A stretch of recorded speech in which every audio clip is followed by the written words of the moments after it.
You recently were quoted by saying the economy was sick long before the virus infected it. What do you see happening here these last few months?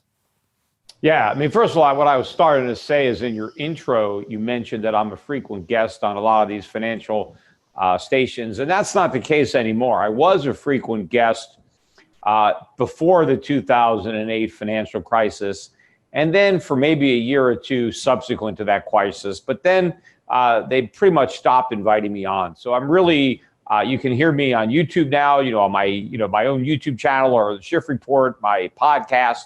But I'm rarely on any of these networks that used to have me on a regular basis. I mean, I come on One American News once in a while or RT, but the CNBCs and the CNNs and Fox News, those networks don't really have me on anymore. And why is that, Peter? Well, probably because they don't want the truth. They want people to come out and just tell their audience how great everything is and how the U.S. economy is fantastic and the guys at the Fed are geniuses and there's nothing to worry about. Everything is great. Just buy bonds, buy stocks, and don't worry. And I think part of it, too, is that I've been warning about the crisis that we're heading for a long time. And I guess sometimes they think, well, you've been saying this stuff for a while.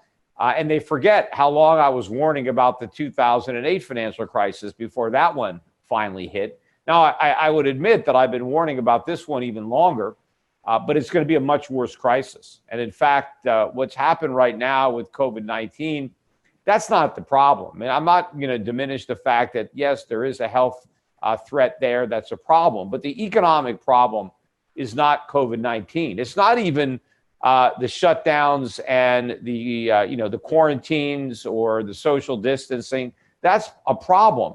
But the bigger problem is not COVID-19. That COVID-19 is the pin, maybe. What's really the problem is the bubble that the pin helped prick. And in fact, I think the air was coming out of the bubble anyway.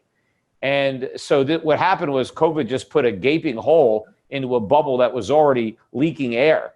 And so now the air has come gushing out. But I think that the financial collapse that I had been warning about for a decade is now much closer because of COVID-19. But because we succeeded in kicking the can down the road for a decade, the crisis is now going to be much bigger than the one that I contemplated back then. I think the dollar's demise is going to be far greater.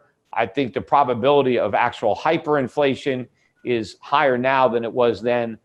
So I think the stakes are higher. I think ultimately the profits that people will make betting against the dollar, betting on gold-related equities, and basically avoiding U.S. assets, I think the profits are going to be a lot bigger now as well because it's a bigger bubble. A lot more air is going to come out. That means a lot more gain for the people who are properly positioned.